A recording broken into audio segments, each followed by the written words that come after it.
The man known to history as King Edward I was born at some stage on the night of the 17th of June 1239, or the early hours of the 18th, at the Palace of Westminster, which was then lying on the western outskirts of the City of London.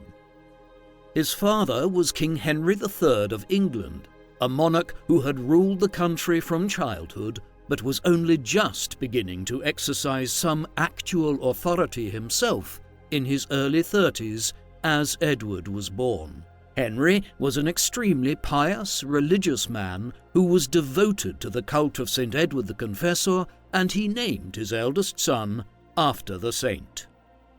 His mother was Eleanor of Provence, a French noblewoman whom his father had married 3 years before Edward was born. Henry and Eleanor's marriage was a happy one in a time when royal weddings were often arranged for political purposes. In the years following Edward's birth, she and Henry would have 4 further children, a boy, Edmund, and 3 girls, Margaret, Beatrice, and Catherine. 3 of Edward's siblings would survive into their adult years, but Catherine died before her 4th birthday. Young Edward was born at a time when England was in the midst of considerable political turmoil. His grandfather, King John, who had ruled England from 1199 to 1216, had been a controversial and, in many ways, a weak ruler.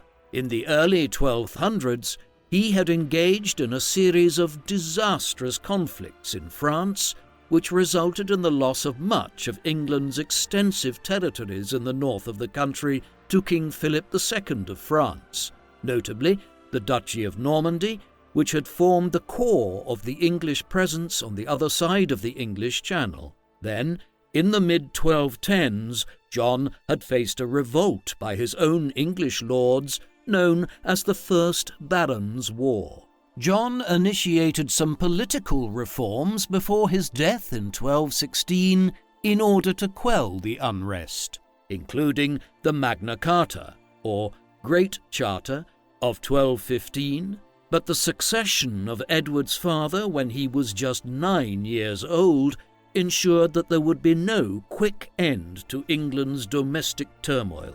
Henry III was a pious and in many ways an honourable ruler, but he was ineffective in some other ways and easily dominated by court factions for much of his long reign. Consequently, Edward's younger years were dominated by unstable politics throughout England, further civil strife, an extensive revolt in Wales, and on the international stage, a failure to recover any of England's former territories in France. Eventually, Edward would be sucked into the civil strife of his father's reign, and he would often find himself in opposition to the king's own government. As was typical for royal children at the time, Edward was raised largely away from his parents in his own royal household. Letters from his father demonstrate a fatherly concern for the young prince, though perhaps not of the kind which would be typical today. In 1242, when he was around 3 years old, Henry expressed a concern that Edward didn't have good wine to drink. In his youth, Edward's care was handed over to Hugh Giffard, and then, in 1246, to Bartholomew Peche, a close friend of the king's. Serious concerns arose concerning Edward's health around this time, and these issues did not fully abate until the early 1250s. The details of how he was educated are unfortunately quite scant, but this was a time when there was a greater emphasis on pursuing martial abilities and other pursuits such as hunting and jousting than there was on academic accomplishment for a future king. As a result, Edward would be no scholar king. In the mid-1250s, Edward, who became known as the Lord Edward from a young age, was granted considerable authority over the Crown's possessions outside England, specifically Ireland, Gascony, and Wales, each of which afforded him a large income and gave him a certain degree of independence from his father. From 1256, Edward's official seal was being used in Ireland to indicate his senior position there.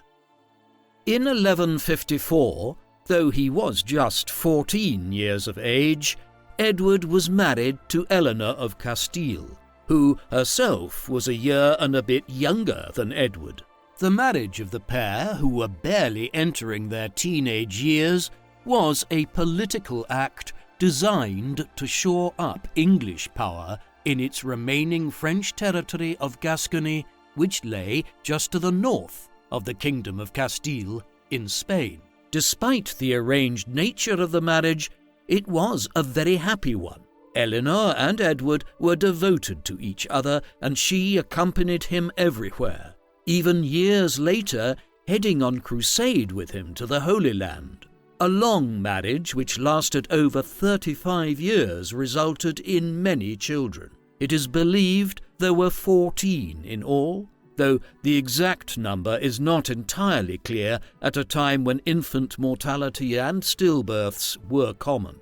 These generally arrived in a 20-year period between 1264 and 1284, though only one son, the future King Edward II, survived into adulthood, as did 5 daughters: Eleanor, Joan, Margaret, Mary and Elizabeth, although Eleanor would die as well before she reached her 30th year. Thus, at least 8 of their children died in infancy or childhood, a rate which, even by the standards of the time, was unusually cruel on Edward and Eleanor. By the late 1250s, Edward was being pulled into the political strife of his father's reign.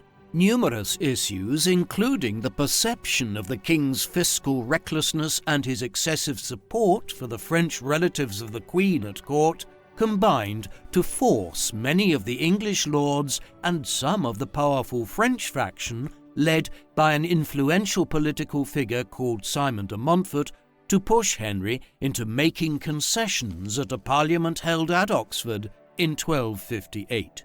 The so-called Provisions of Oxford saw many of Henry's French councillors expelled from positions of influence, and the government of England was all but handed over to a group of 15 councillors who were selected from amongst the leading magnates and nobles of the realm.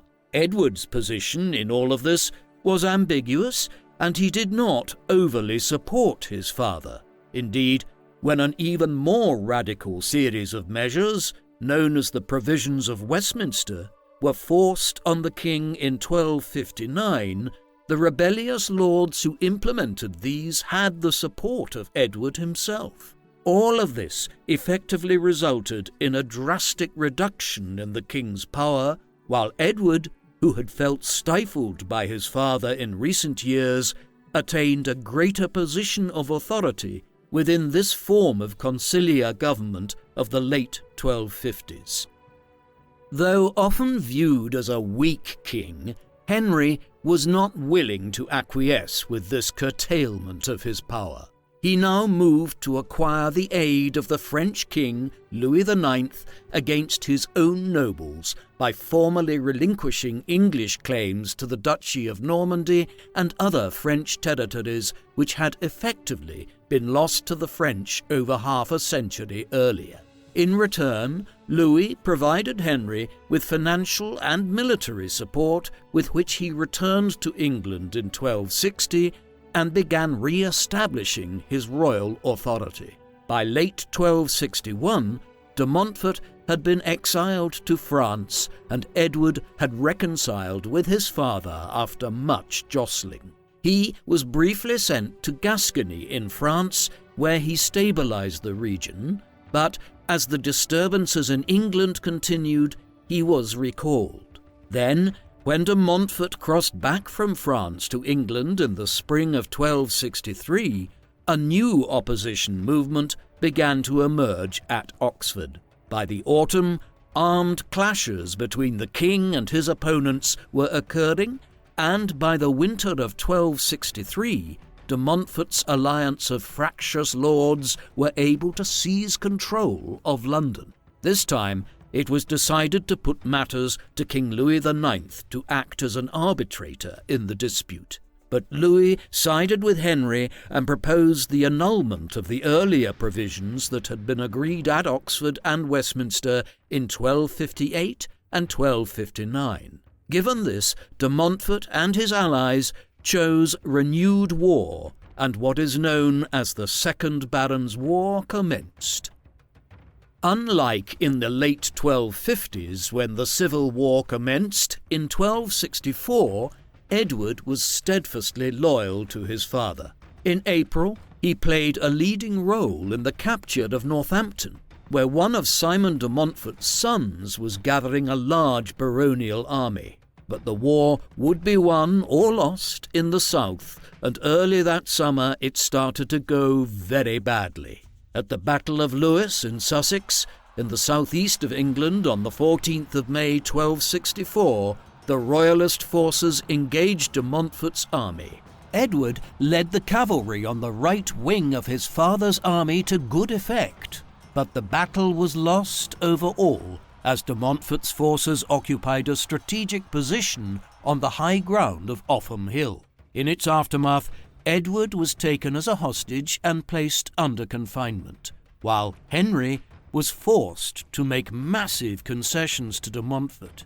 For all of a year, de Montfort was virtually an uncrowned king of England. But when Edward escaped and began building up a royalist force again in the Welsh marches, the tables turned. He was now effectively the head of the royalist cause, as his father remained a prisoner of de Montfort's. Concerted campaigns throughout the summer of 1165 brought much of the north and western England back under crown control, and de Montfort was forced to engage Edward in the field at Evesham on the 4th of August 1265. Here, Edward outmanoeuvred de Montfort before the battle, who was placed on the defensive from the offset. The result was a crushing victory for Edward, in the course of which de Montfort was killed, and the king was finally released. Victory at Evesham did not bring the war to an end. Campaigning continued through late 1265 and into 1266, before the last major stronghold, Kenilworth, was placed under siege. Edward briefly joined this action in the summer of 1266. The dictum of Kenilworth was issued in October, which laid out terms whereby those who had been in rebellion would be able to repurchase their lands from the crown. It was hoped by this that the garrison would surrender, but they refused and held out until December. By then, Edward had gone north to deal with further operations to mop up rebels there. A final push was made by the Lords on London early in 1267. It was led by the Earl of Gloucester, and posed a serious threat that the tide of the war could yet again turn. But Edward entered into negotiations with Gloucester, who was effectively bought off. With this, matters began to wind down. A more conciliatory line was taken towards those who were still in arms, which led to the laying down of weapons in many locations. Edward campaigned to the Isle of Ely in the early summer, which was seized with little difficulty, while a final push into the fens in early July saw the last of the rebels surrender. The Second Barons' War was over, and Edward had played a key role in victory for his father's cause.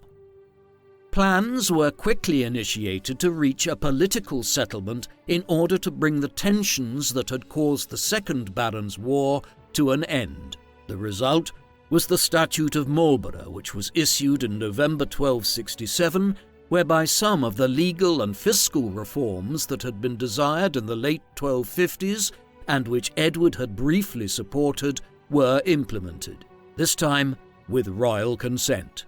It is unclear what part Edward played in the debates over these changes. Indeed, it is difficult to determine what his exact role in government was at all in the late 1260s. Disputes arose frequently involving him, one with the Earl of Gloucester, over their overlapping jurisdictions around the town of Bristol.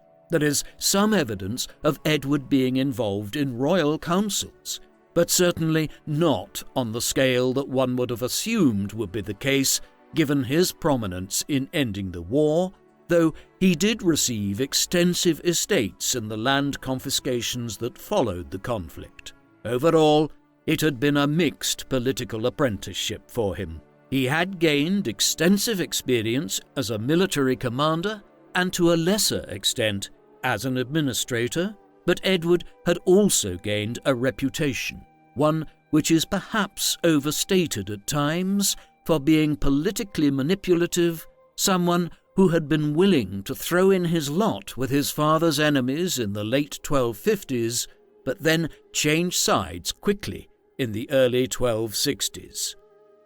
Despite his father's increasing old age and infirmity, Edward became determined in the late 1260s to depart on a crusade to the Holy Land. The Crusades had been a central pillar of life in Europe during the High Middle Ages. Beginning in the 1090s, the papacy had begun urging Christendom's monarchs, lords and knights that it was their solemn duty, as the faithful of God, to try to reclaim the Holy Land, and the city of Jerusalem in particular, from the Muslim heathens there. A first crusade in the final years of the 11th century had proved enormously successful, with Jerusalem and several other cities such as Antioch and Acre captured and 4 Crusader states established. However, in the course of the 12th century, these had declined and Jerusalem was eventually conquered by the Muslim Lord Saladin in 1187.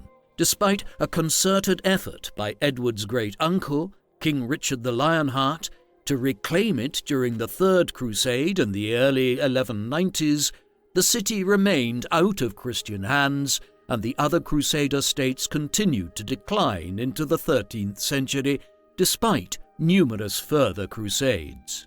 Edward's father had long hoped to head on crusade himself, but now Edward took up the mantle for him. In the early 1170s, Edward would head on what was to be the 9th Crusade, but which is typically referred to as Lord Edward's Crusade. Such was his centrality to it. It was preached in response to the threat posed to the remaining Christian presence in the Levant by the Mamluk Sultan Baybars. When the crusade had been called by the Pope, the French king and his sons had agreed to take the cross and travel to the Holy Land. As a consequence, Edward possibly felt duty-bound to do so on behalf of the English royal family, though there is little doubting that he was also an enthusiastic participant. The expedition was funded in part by the Crown, but Edward bore a considerable amount of the expenses through his own household, a not inconsiderable burden.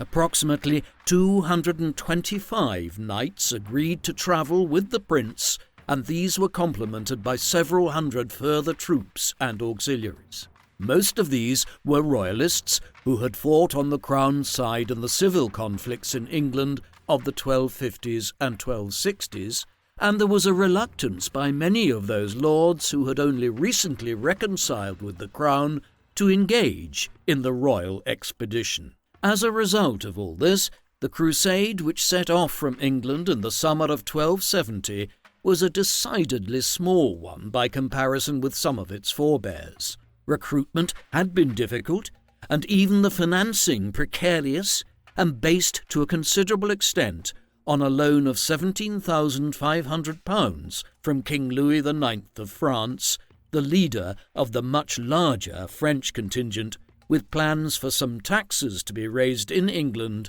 to pay for it retrospectively. Edward's army was travelling behind the much larger French contingent, and when he finally caught up with them in the late autumn of 1270 at Tunis in North Africa, he learned that King Louis IX had died of dysentery some weeks earlier.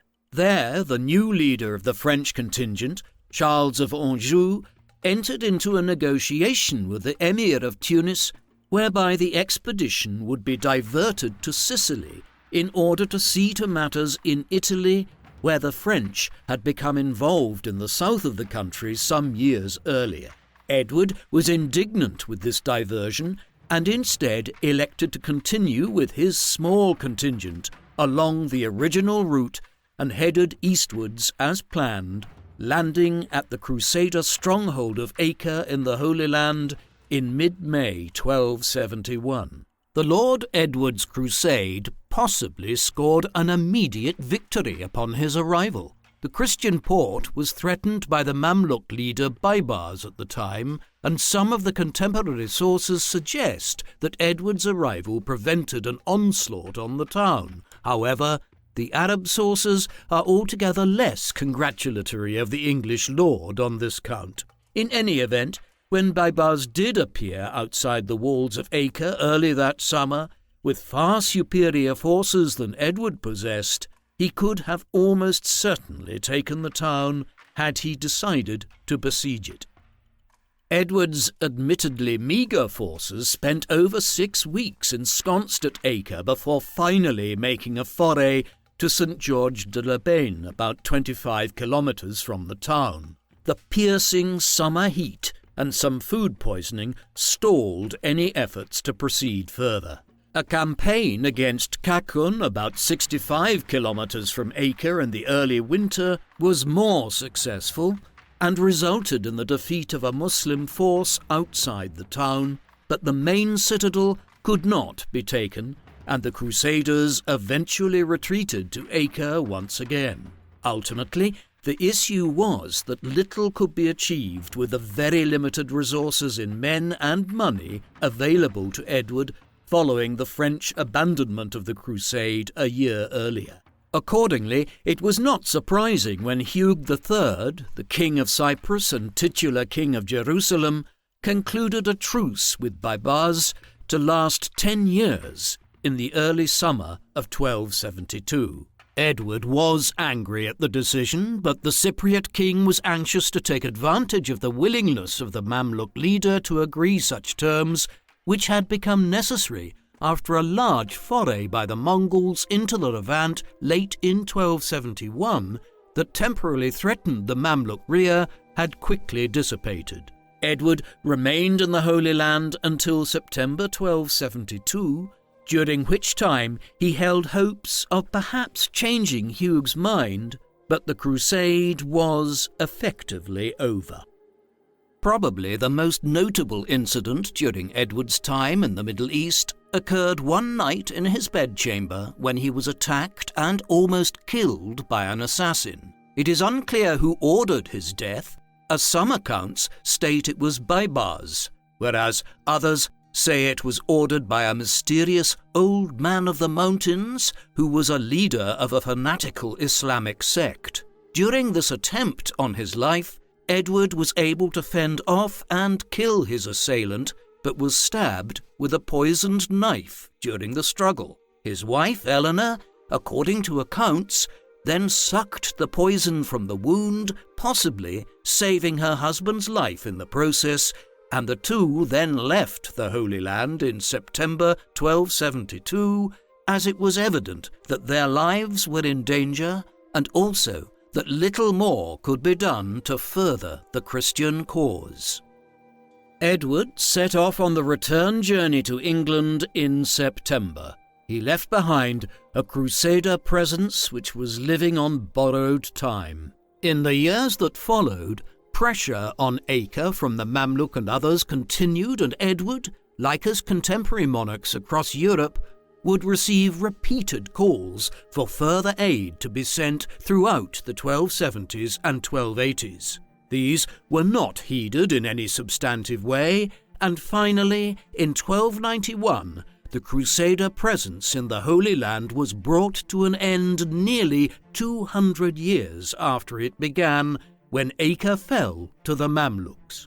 Back in the autumn of 1272, Edward headed home via southern Italy. He was there by early 1273, where he learned the news that his father had died the previous November and that he was now King of England. However, despite receiving this information, he did not head hastily for England. Rather, he engaged in a slow journey through Italy and southern France before heading to Paris to pay homage to the new French king Philip III, who was theoretically Edward's liege lord over his lands in France. Edward then visited those few meagre remaining possessions which England held on the continent in Gascony before finally returning to England in August 1274, by which time the country had been without a king for nearly 2 years. Plans for Edward's coronation had been underway well before his eventual landing in England on the 2nd of August 1274. Consequently, it was possible for the ceremony to be held just over 2 weeks later, on the 19th of August. Disputes invariably arose concerning precedence, with Edward's brother Edmund pushing for him to be given a greater role as he had acted as steward of the realm during Edward's absence, while a perennial argument at medieval royal coronations over the seniority of the Archbishops of Canterbury and York saw the latter excluded altogether from the ceremony. Otherwise, things went smoothly, and the celebration took place on a grand scale. An enormous banquet involving thousands of cows, oxen, pigs, and chickens was to be held, while other staple fare of the medieval and early modern periods, such as swan, cranes, and goats, were prepared. Westminster Abbey was redecorated at considerable expense. When the coronation finally came, it was the first to involve the coronation of both a king and queen of England since the Norman conquest over 200 years earlier. The Archbishop of Canterbury, Robert Kilwardby, placed the crown on Edward's head, which he duly removed, affirming that he would not wear it again until the lands England had lost under his father were reclaimed. Thus did he affirm that it was the beginning of a new age. The man who had just become king is often represented as a dour Machiavellian, but this is not precisely accurate. Standing at 6 foot 2 inches, Edward acquired the name Longshanks on account of his unusual height at a time when few men reached 6 foot. By the time he was crowned, the blonde hair of his youth was beginning to darken, and it would turn grey in his middle years. He spoke with a very slight lisp, but with purpose and persuasively. In religious terms, he was orthodox and made the conventional donations to churches and monasteries while hardly being possessed of anywhere near the religious devotion of his father. He was probably not well read, but expressed his cultural proclivities through his patronage of architecture and painting, notably supporting Walter of Durham, who did much to decorate the interiors of Westminster Abbey. By disposition, he could be good-natured and amiable, but also prone to violent outbursts. He enjoyed hunting and was a keen supporter of the tying of the Arthurian legend to the English monarchy. Ultimately, though, his administrative abilities were limited in many ways, with very little understanding of the nuances of finance and logistics, but what he lacked in this regard he more than made up for with his sense of purpose and forcefulness, traits which had been lacking in an English monarch since the days of his great-uncle Richard the Lionheart over 70 years earlier. One of the first issues that arose for Edward as king back in England came from the west in Wales. The Normans had established a significant amount of control over Wales following their conquest of England in the 11th century, and that had been maintained and even strengthened for much of the 12th century, but the weakened state of the English crown during the reigns of Edward's grandfather and father had seen a succession of rebellions there by the Welsh princes, notably Llywelyn ap Gruffydd, in an attempt to re-establish Wales's independence from England again. However, ap Gruffydd failed to realise that the English crown's position was stronger by the 1270s. Therefore, Edward expected Llywelyn to pay homage to him as his ancestors had done as a matter of course. His grandfather, Llywelyn the Great, for instance, had paid homage to both King John and Henry III in the 1200s and 1210s. Thus, when Llywelyn invaded English territory in the March region, Edward considered it the actions of a rebellious subject and became determined to act against him. He was aided in this by the fact that ap Gruffydd had alienated several of the other Welsh princes who had sought refuge at the English court. Thus, in the summer of 1277, Edward, at the head of a great royal army of 15,000 men, advanced into northern Wales with a fleet in support. No violence was needed. Llywelyn realised that this overwhelming show of force was an indication that his ambitions needed to be tempered, and he came to terms with Edward through the Treaty of Aberconwy, whereby his authority was severely curtailed in Wales, and he agreed to pay a huge indemnity of £50,000 to the English crown. Consequently, the homage of the Welsh lords, which had been paid to kings such as Henry II in the 12th century, was quickly re-established under Edward. This certainly did not settle the matter. A new war broke out 5 years later in 1282, and on this occasion Edward faced a combination of the Welsh princes, many of whom had allied with him in 1277, but who were disillusioned at his failure to sufficiently reward them for their aid in the aftermath of that invasion. Llywelyn's brother Dafydd initiated proceedings by attacking Harden Castle in April, which was followed by further attacks on English castles in the region. Edward showed a similar resolve to that which he had demonstrated 5 years earlier. As he perceived it, Llywelyn and the other Welsh lords were not independent princes of a foreign land, but rebels of a country long controlled by England who were refusing to pay proper homage to him as their monarch. This was a mindset which Edward would employ later towards England's northern neighbour as well. A large host was once again assembled and sent into northern Wales to surround the ap Gruffydd stronghold in Snowdonia. When Llywelyn subsequently attempted to break out of the encirclement into central Wales, he was killed in action at Irfan Bridge on the 11th of December 1282, while efforts to continue to war by his brother Dafydd were ineffective. Thus, the last Welsh stronghold surrendered in April 1283, just 1 year after the war had commenced.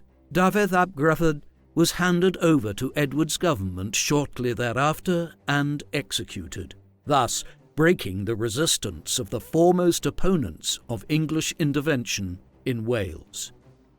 Victory in 1283 saw one of the most thorough English reductions of Welsh independence ever seen. The Statute of Wales was passed in 1284 and extended English systems of government into Wales. New English-style counties were created and English local government introduced. Many Welsh nobles were disinherited and their lands granted away to English followers of Edward. To cement this new imposition of English rule, a comprehensive programme of castle building was also undertaken at sites like Conwy, Caernarfon and Harlech. New towns quickly emerged at these same sites, and others such as Flint, Aberystwyth and Rhuddlan, while efforts were made to anglicise existing Welsh towns. Yet there were limitations to all of this, and it should not be assumed that Edward I completed the English conquest of Wales. Rebellions broke out in 1287 and again in 1294, the latter requiring a huge injection of English military power. Almost 30,000 men were involved in one fashion or another before the revolt was finally suppressed in the spring of 1295. All in all, The endeavour distracted Edward from issues he was facing elsewhere by the 1290s and had cost the Crown an enormous sum of £55,000 to crush, highlighting how precarious control over Wales would remain for many years to come. The issue of financing such armies as were employed in Wales at various points between the mid-1270s and the mid-1290s was a major concern for an administration that aimed to reassert English power in a substantial fashion on several fronts.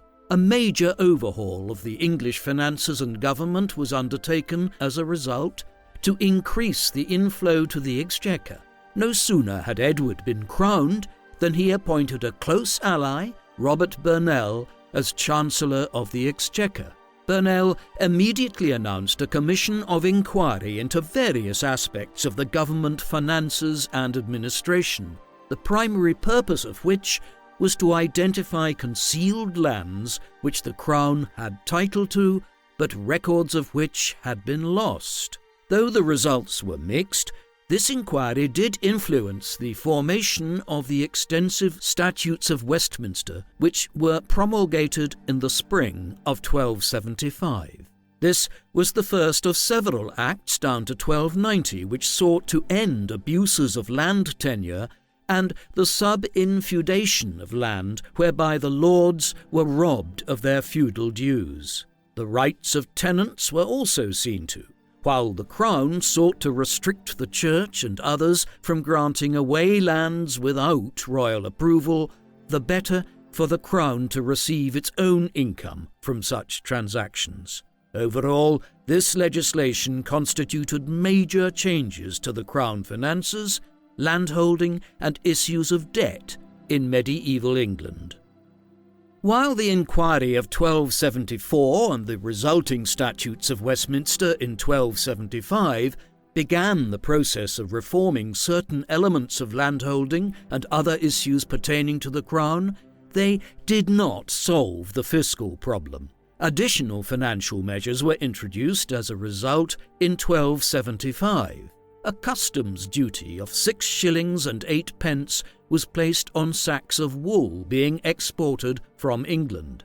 The English cloth trade at the time was very considerable, and this modest customs duty yielded approximately £10,000 a year into Edward's exchequer, a sum equivalent to tens of millions of pounds today. Added to this was a one-off tax of 1/15 of the value of movable goods, a medieval wealth tax of sorts which yielded upwards of £80,000. These measures were augmented by reforms to the running of the exchequer, while the Church also faced additional taxation from 1279 onwards.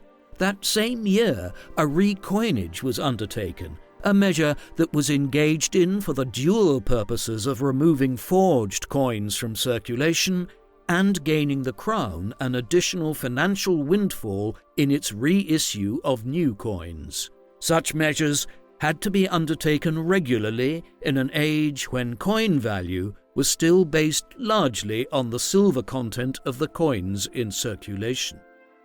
While these efforts at financial reform were broadly successful, they still did not prove sufficient for Edward's government to meet the cost of its wars over the years. For instance, when unrest arose in Wales again in the early 1280s, it took the Crown by surprise, and money had to be raised fast.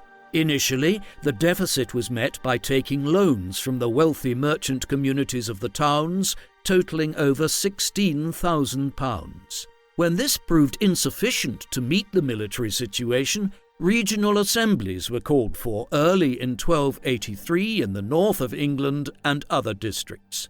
Italian merchant bankers such as the Riccardi family, whose influence as bankers extended across much of Western and Central Europe by the late 13th century, were also turned to. What all of this revealed was that despite how effective the reforms of the 1270s had been, England still could not finance a major war effort for an extended period of time without resorting to extraordinary measures to collect additional money. Consequently, further reforms of the Exchequer were undertaken in the 1280s, notably the Statute of Rhuddlan, which aimed to improve bookkeeping and root out some of the corruption that was endemic in all pre-modern societies. These measures ultimately saw increasing efficiencies in the administrative apparatus of the English state during Edward's reign. All of this legislation and fiscal improvement of the 1270s and 1280s played out against a backdrop of parliamentary reform. Today, the Magna Carta, which was passed in the dying months of King John's reign, is typically seen as the great constitutional event of the High Middle Ages in England. But this is generally overstated. While it ensured some rights to the English nobility and their relationship with the Crown, the more significant developments in Parliament, the Legislative Assembly, which would go on to become the mother parliament of modern democracy, actually began to occur during Edward's reign.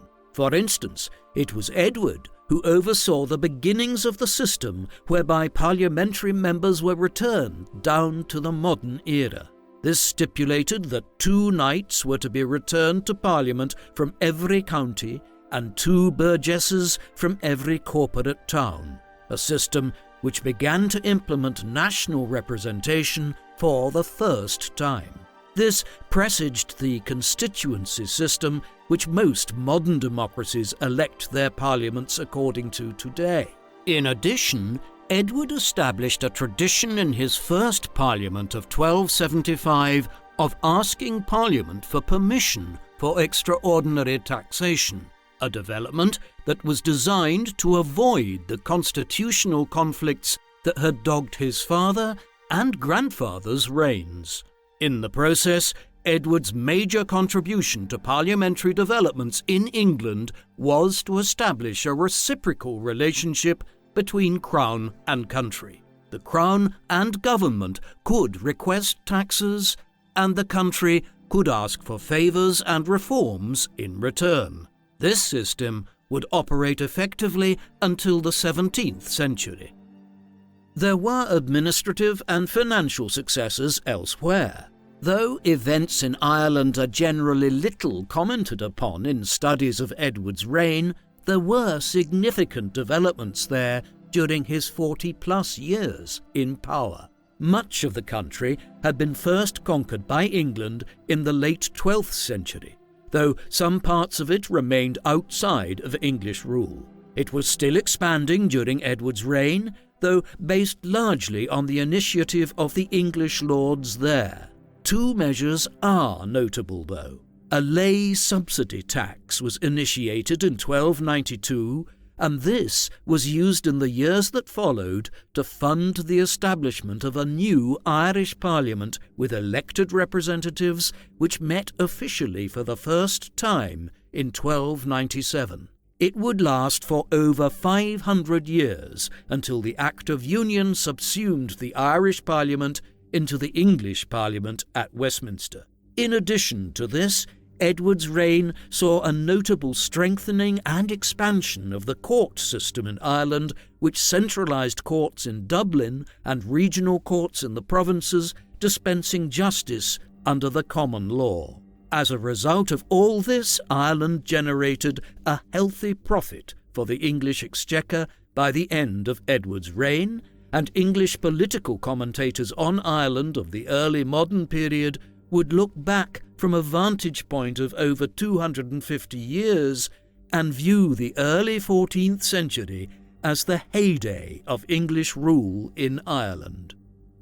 A further issue which impacted on the finances of Edward's kingdom was the position of the Jewish people. A sizable Jewish population had emerged in England during the late 11th and 12th centuries.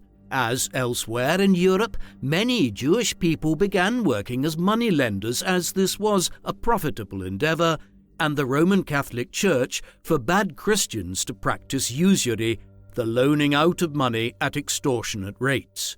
Therefore, by the early 12th century, the Jewish community in England was playing a role in the economic life of the country that was significant, considering their actual numbers. This coincided with a growing anti-Semitism in England. Jews were perceived by medieval Christians as being guilty of deicide, the murder of God, in having called for Jesus' execution. This, combined with the issue of Jewish money-lending and role in the economy, had led to increasing persecution of the country's Jewish community during Edward's father's long reign, notably in extorting heavy sums of money from the country's Jews through extraordinary taxation on them and the application of heavy pressure on the country's Jewish people to convert to Christianity. Edward increased these anti-Semitic policies as soon as he became king. In 1275, the Statute of Jewry was passed, which outlawed Jewish people from practicing usury, relieving many of those who owed money to Jewish moneylenders of their debts, confining the Jewish people into ghettos in certain towns and cities, and forcing those over 7 years of age to wear a yellow badge marking them as Jewish. Taxes specific to all Jews over 12 years of age were also introduced.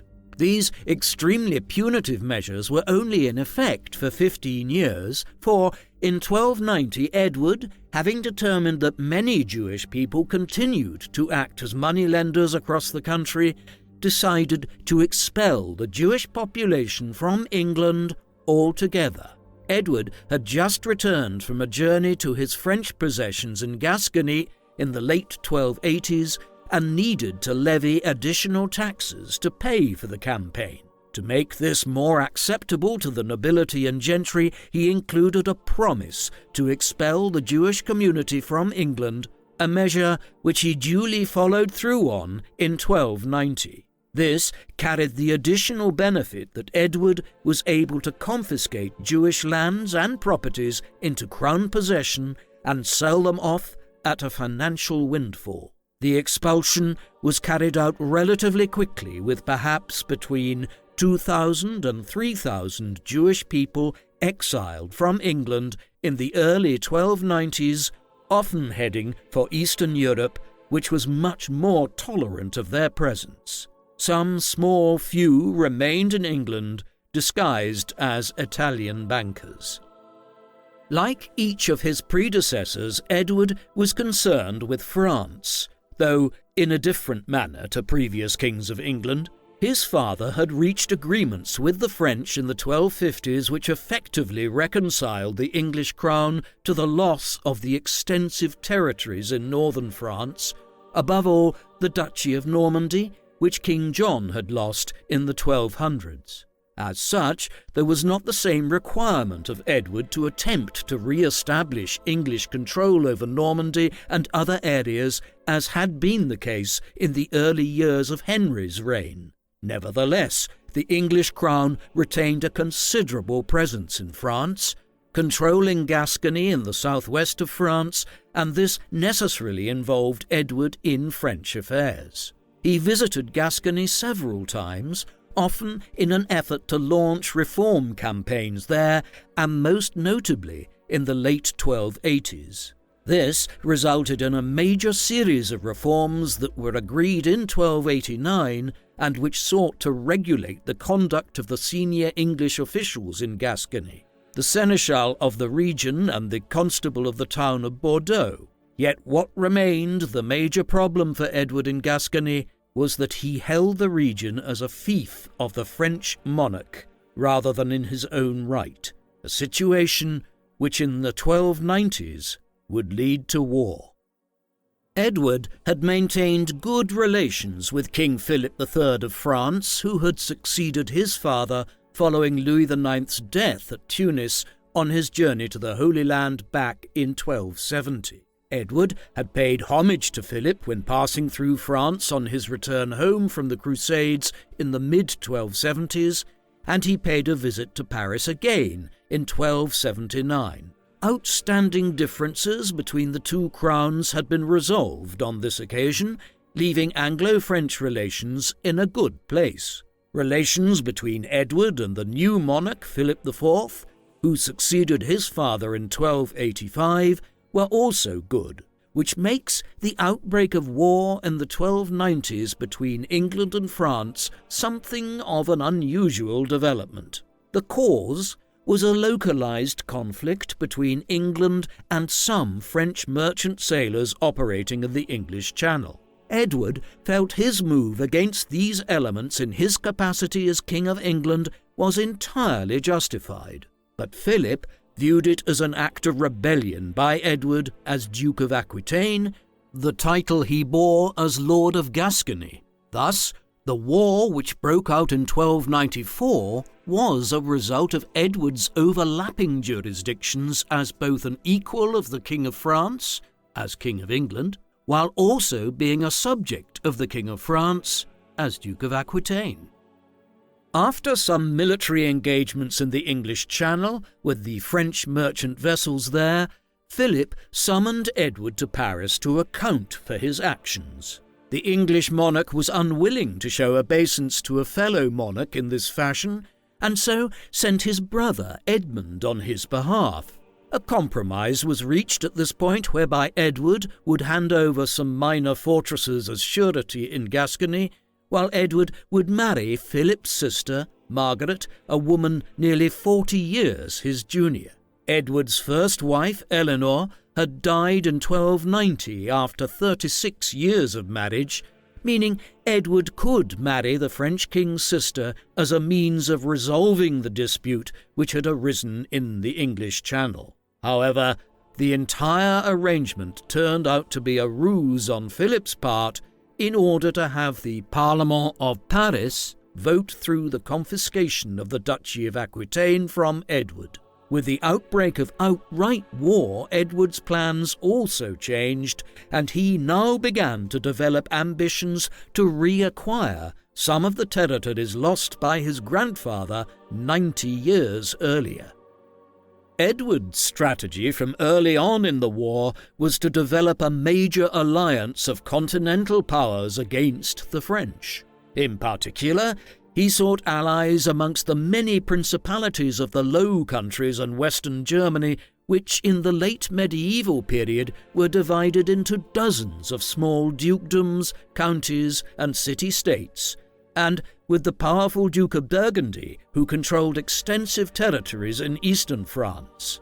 In this way, Edward hoped to build up a power base in the Low Countries around the Duchy of Brabant and the counties of Gueldre and Holland, whereby England would strike into northeastern France towards Paris, rather than operating out of Gascony as the French would suspect. This action was delayed until 1297, by which time the English had encountered mixed fortunes in their clashes with the French in Gascony. In any event, the military campaign in the Low Countries turned into a costly debacle from which Edward only managed to extricate himself in the spring of 1298. Thus, this strategy proved a consummate failure in the final years of the 13th century, but the idea of building an alliance of European allies and striking against France from the Low Countries was one that would be employed effectively by Edward's grandson against the French many years later. The failure of Edward's Grand Alliance ended the most intense period of the war against France, but it took some considerable time for the war to be brought to a conclusion, even following the negotiation of a truce late in 1297. In 1299, a major step was taken when the previously negotiated marriage between Edward and Philip's sister Margaret finally took place. The couple, who had a 40-year age gap, were married at Canterbury on the 10th of September 1299. Despite the difference in their ages, the marriage was a relatively satisfactory one for both parties, with Margaret bearing Edward 2 sons and a daughter, and she never remarried after Edward passed away several years later. Meanwhile, final peace terms between England and France were finally ironed out in 1303, with a virtual return to the status quo ante bellum. The war had been a costly fiasco for both parties.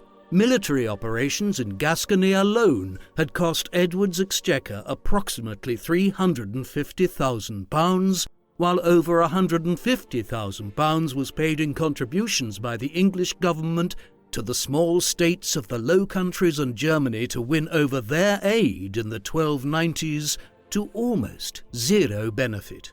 Such was the massive cost of the war that a formal coronation as Queen for Margaret was never held to avoid the expense. This expense in France and the Low Countries was a particular annoyance for Edward, as in the course of the war the primary goal of his foreign policy had switched from France to Scotland. King Alexander III had died there in 1286, leaving his 3-year-old granddaughter, Margaret of Norway, as his heir. But Margaret died in 1290, bringing to an end the direct line of King William the Lion, which had ruled Scotland for over 120 years.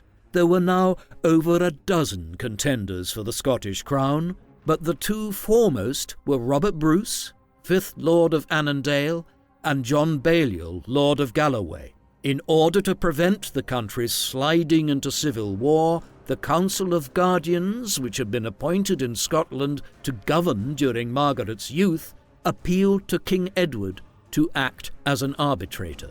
Edward now viewed this as an opportunity to re-establish a greater degree of English influence over Scottish affairs. As with Wales, Edward viewed Scotland as a subordinate part of the Kingdom of England, one which England had exercised a significant amount of influence over since the late 11th century, when William the Conqueror and his successor William II had established a degree of Norman control over the northern kingdom. While this had lagged in the course of the century prior to his accession, Edward viewed the succession crisis as a good opportunity to reassert English royal power in Scotland. Accordingly, after he supported the candidacy of John Balliol, who became King John I in 1292, Edward made it clear that he now considered Balliol a vassal who was expected to pay homage to him, and Scotland as a quasi-subject kingdom. Balliol and the Scots, however, were unwilling to countenance this, and after war broke out between England and France in 1294, Balliol not only refused to send Scottish troops to aid Edward, but entered into negotiations with the French to form an alliance. This was largely the trigger for Edward's decision to invade and occupy Scotland in 1296. Edward ordered an army to prepare at Newcastle upon Tyne in March 1296. At the same time, he sent envoys north with demands of the Scots that they hand over the border castles of Roxburgh, Jedburgh, and Berwick as surety against any potential alliance they might form with the French. The Scots not only refused this, but a Scottish army led by John Comyn, Earl of Buchan, moved south into England against Carlisle Castle on the 26th of March 1296. Here, Edward had appointed Robert Bruce, 6th Lord of Annandale, as governor of Carlisle Castle. It is indicative of how some Scottish lords at the time did indeed view Edward as a sovereign with some considerable rights over Scotland, that they were willing to engage in service to the English monarchy even within England. Bruce's son and namesake would play a major role in the events which would follow over the next 30 years in Anglo-Scottish relations. Comyn failed to seize Carlisle Castle, though his forces did set fire to the town, while further border raids followed by the Scots throughout April. This, however, was as good as military affairs would proceed for the Scottish in 1296. In late March, Edward led his forces across the River Tweed into Scotland. They seized Berwick, at that time the southern outpost of Scotland, within days, and Edward made his headquarters here for some time while he planned his next move as the Scots prepared their forces near Dunbar Castle a few miles up the coast of Scotland from Berwick. It was here that the early stage of what would become a long 30-year war between England and Scotland would be decided. The Battle of Dunbar was fought between Edward's forces, led by John de Warenne, 6th Earl of Surrey, and the Scots, led by John Comyn, Earl of Buchan, on the 27th of April 1296. It appears from the surviving evidence that this was largely a clash between two relatively small cavalry forces consisting of perhaps a few hundred heavy cavalry on both sides. The Scots held a strong position on the high ground, but their lines broke up when they believed that the English were leaving the field. Consequently, an organised English cavalry charge routed the Scots and sent them fleeing. About 100 Scottish lords and knights were taken prisoner, and the following day, when Edward appeared in person, Dunbar Castle surrendered. In the aftermath of the battle, several other major castles across lowland Scotland simply surrendered to Edward's invading forces. Edinburgh Castle held out, but also fell after a week-long siege. Thus, a brief campaign had ended in total victory for Edward. King John Balliol surrendered, hoping for mercy, but Edward had him stripped of his crown and sent him south to captivity in England. Shortly afterwards, Edward headed south himself with the Stone of Scone, the traditional inauguration stone of Scottish kings, in his train. The importance of this was clear. John was no longer King of Scotland, and the country would have no other king but Edward henceforth. Edward viewed this as the simple culmination of a process that had begun over 200 years earlier, when William the Conqueror and William II had begun asserting a degree of English control over Scotland. In the aftermath of the campaign of 1296, the government of Scotland was largely handed over to Englishmen, with English garrisons established at key locations throughout the country. However, the victory had ultimately been far too easily won, and the back had never really been broken on Scottish resistance. Moreover, as Edward became once again preoccupied with events in France, the opportunity was quickly presented in 1297 for a revolt. This was led by three individuals: Robert Bruce, who would many years later become a King of Scotland himself, was the grandson of Robert Bruce, who had been a contender to the throne back in the early 1290s before Balliol was made king. A second rebel leader was Andrew de Moray, a prominent esquire from northeastern Scotland. The third, and certainly the most famous, was Sir William Wallace. Despite latter depictions of him as a romantic rebel of the commons, Wallace was a member of the lesser nobility of Scotland. Acting independently of each other to begin with, the trio managed to incite popular revolts against English rule across the country, which culminated in a first major victory over English arms at the Battle of Stirling Bridge in September 1297. Moray was fatally wounded at Stirling Bridge, and Wallace was consequently chosen in its aftermath as Guardian of Scotland, a regent of sorts elected by the Scottish nobles in the absence of a Scottish monarch. For the time being, Edward was in no position to retaliate. In 1297, he was busy overseeing the long-planned, coordinated action with his erstwhile allies in the Low Countries. Perhaps most significantly, he faced the most serious bout of domestic unrest of his reign within England itself as the nobility and church leaders expressed several grievances over the cost of the wars in France, Scotland and Wales, and the lack of proper consultation with them by the monarch. Edward, who was more than aware of the troubles fractious nobles had caused both his father and grandfather, moved swiftly to justify his actions, issuing a long letter in which he apologized for his recent overbearing rule, but arguing that this was needed to bring the wars to a swift conclusion. This did not entirely placate the nobles, who petitioned for an amendment to Magna Carta, the great charter which King John had agreed with his nobles in 1215 to enshrine respect of their rights. While this was not granted, there were promises made that the extraordinary requirements being made of the nobility would not be asked of them again. Inadvertently, the revolt in Scotland may have aided his cause, as when the Scots began raiding into northern England in the aftermath of the Battle of Stirling Bridge, it convinced many in England that Edward's pleas for extraordinary taxation and other requests at this time, in light of the emergency, were justified.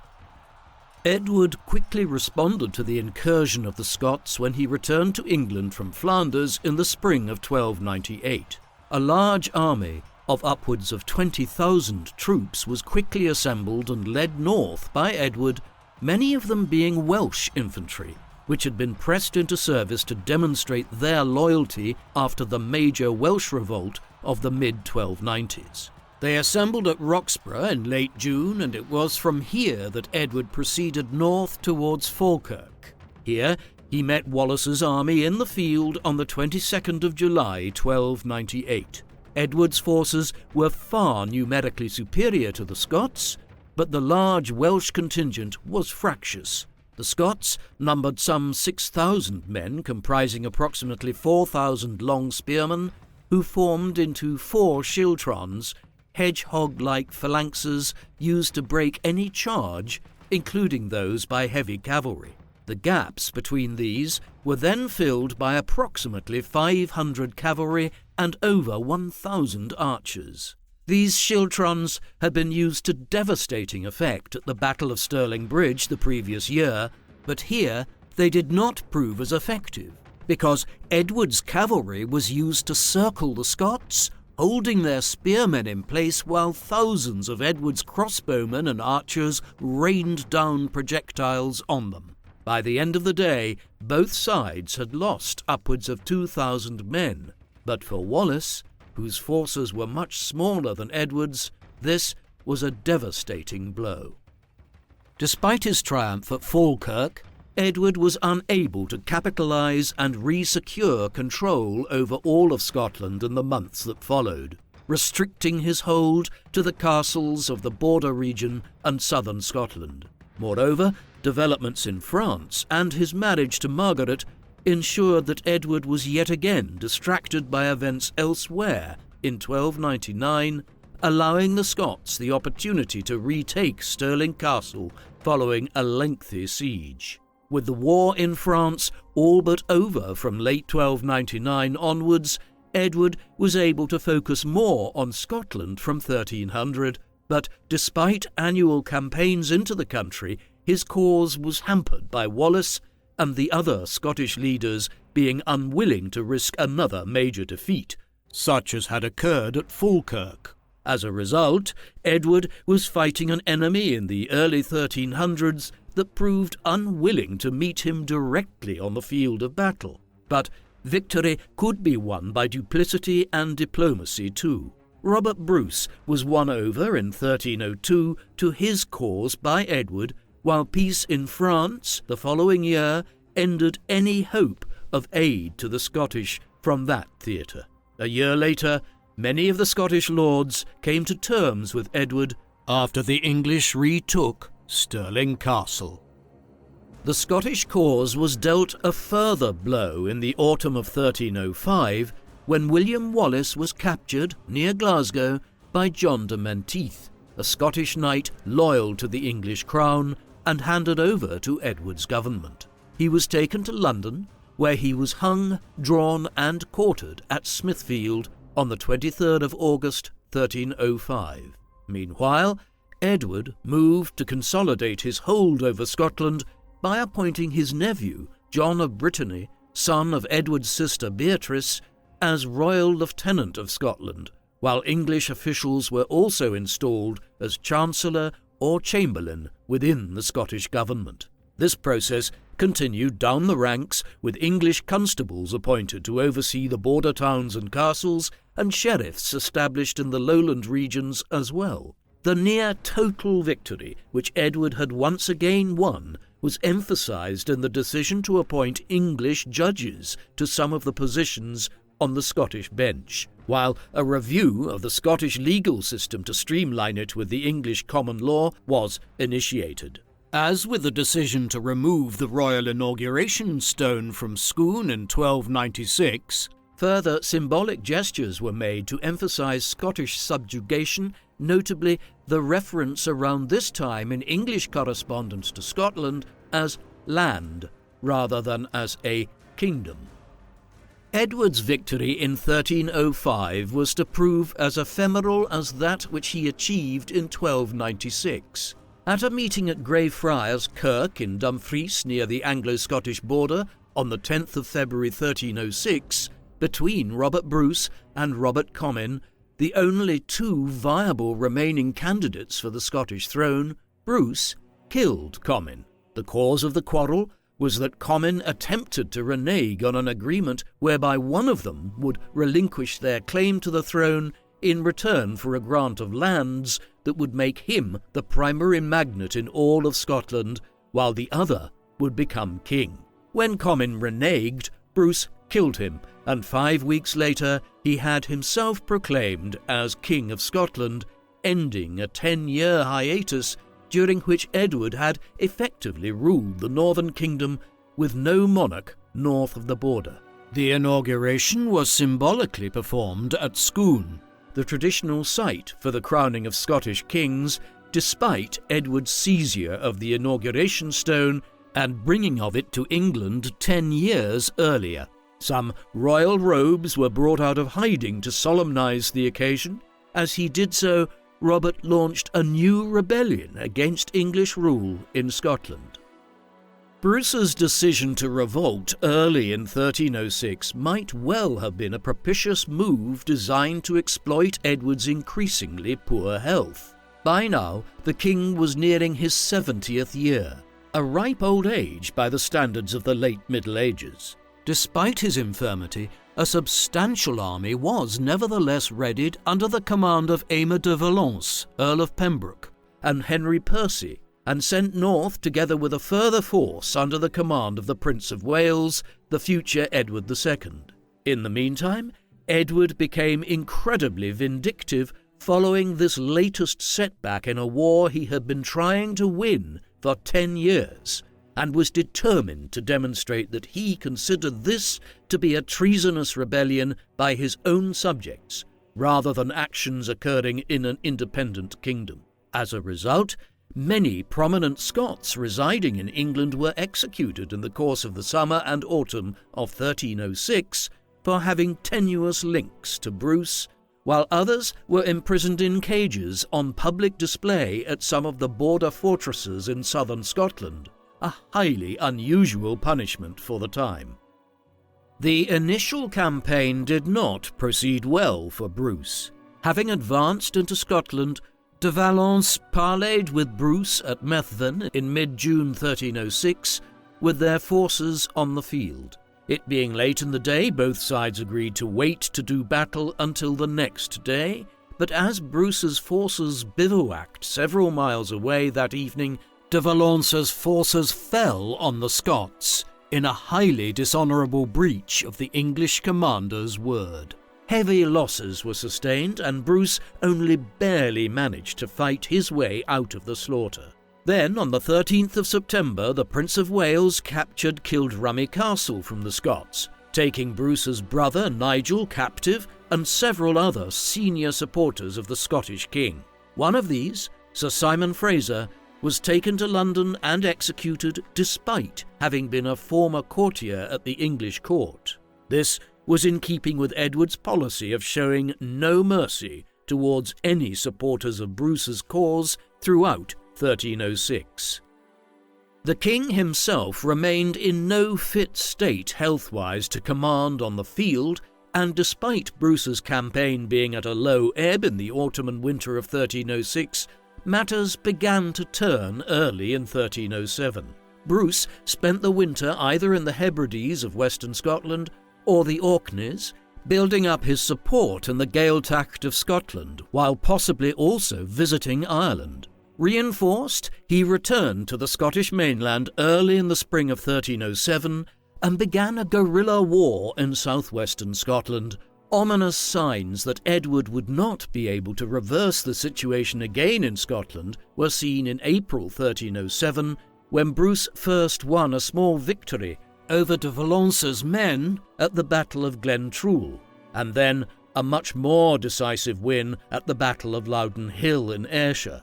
Here de Valence led as many as 3,000 men against a force of under 1,000 Scots led by Bruce, but the Scots utilised the terrain effectively to nullify de Valence's numerical superiority. Spearmen were used to the same effect as at Stirling Bridge years earlier to gain a major victory for Bruce over the English.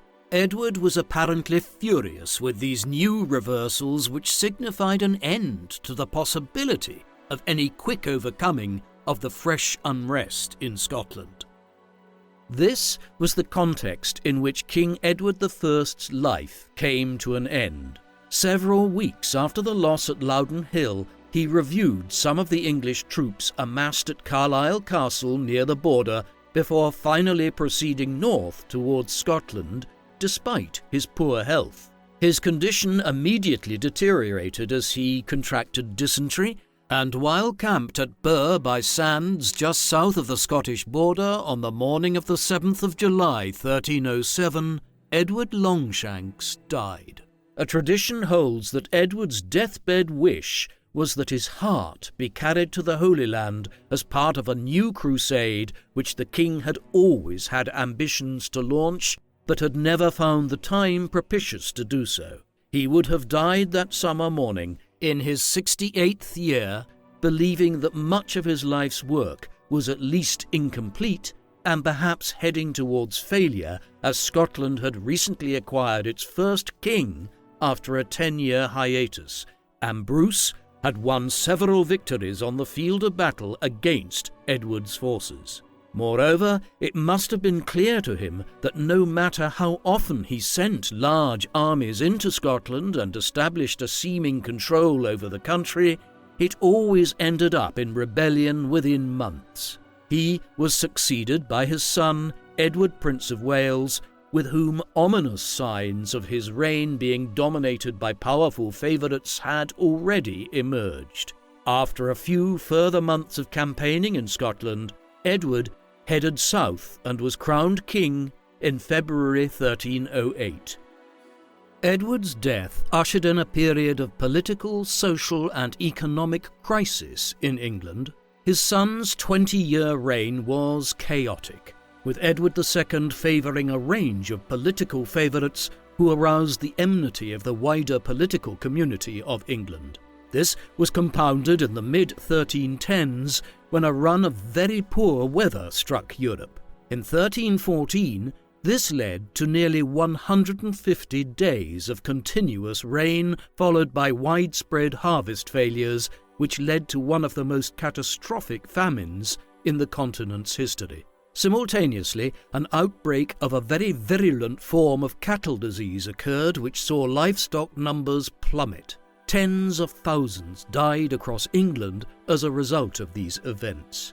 And while Edward II's successor in 1327, Edward III, proved a far more capable ruler, Europe was ravaged by one of the most catastrophic plague epidemics in human history, the Black Death, in the 1340s and 1350s, killing upwards of half of the population.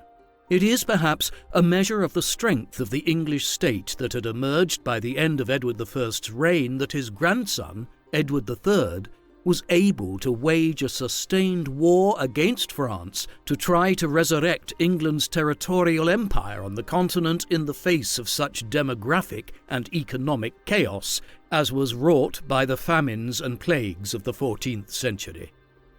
Ultimately, however, Edward's efforts to bring Scotland under English rule ended in failure following his own death. In the late 1300s, Robert Bruce became the undisputed leader of the Scottish independence movement. As his forces grew, he placed ever greater pressure on the English presence in Scotland after victory at the Battle of Loudon Hill in the closing weeks of Edward's reign. Another battle was won at the Brander Pass in 1308 before expelling the English from Edinburgh. However, the ultimate conflict did not occur until 1314, when the Scots won a striking victory over Edward II's forces at the Battle of Bannockburn. A year later, Bruce's brother Edward invaded the north of Ireland, beginning a 3-year campaign designed to weaken England's resolve to remain in Scotland by opening a second front across the Irish Sea.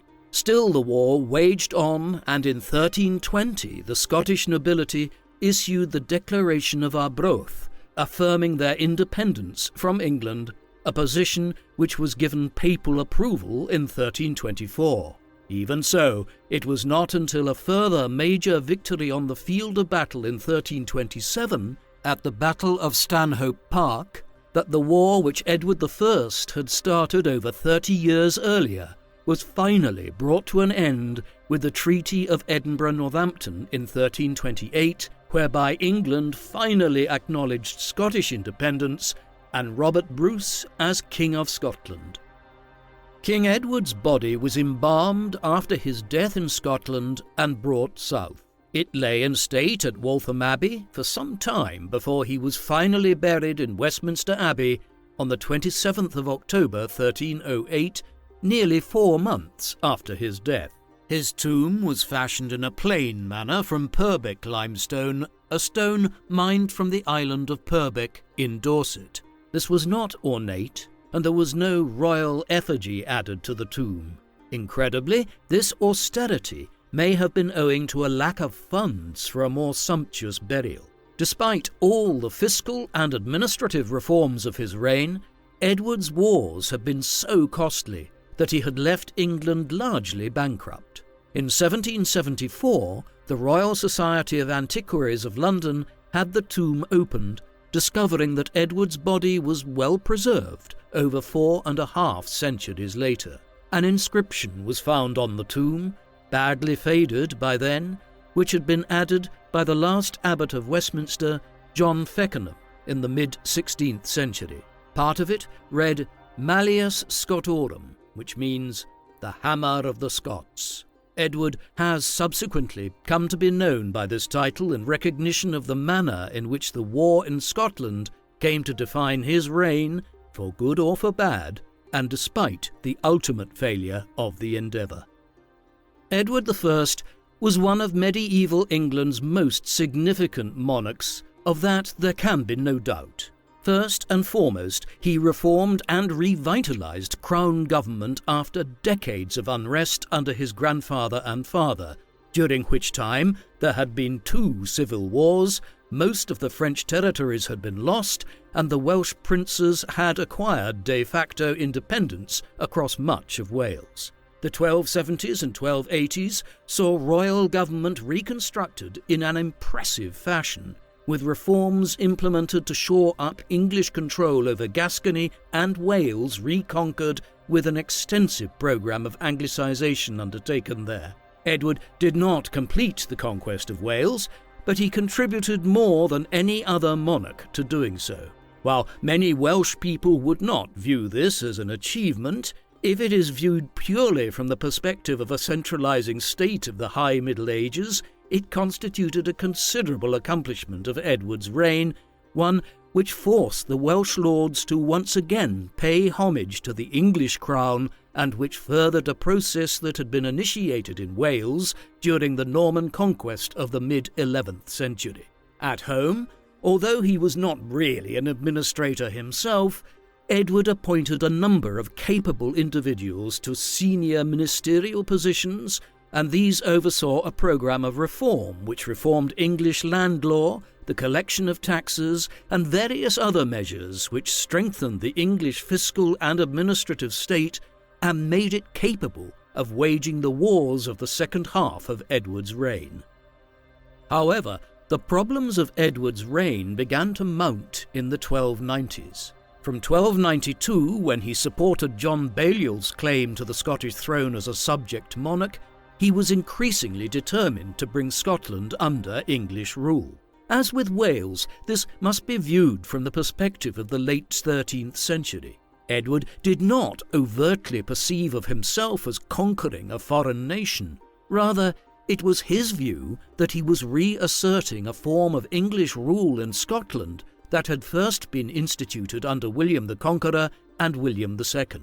Although it had lapsed in the intervening period to a considerable extent, he viewed the opportunity presented by the succession crisis there in 1290 as one through which he could force the Scottish lords to once again pay homage to him as their liege lord. However, matters became more complicated in 1294, when he became embroiled in a war with France, which presaged the 100 Years' War initiated under his grandson 40 years later. Edward's fleeting efforts in this respect proved enormously costly and yielded zero benefits to either him or the French. But it was in Scotland that things really turned sour. Edward must surely have felt like he had achieved a tremendous success in 1296 when he defeated the Scots and effectively subsumed Scotland into England, leaving the northern kingdom without its own king for the next 10 years, even one who had been selected by Edward to effectively act as a vassal like John Balliol was in 1292. But success in the north was always ephemeral. In 1297, under figures like Wallace and de Mornay, the Scots rose successfully.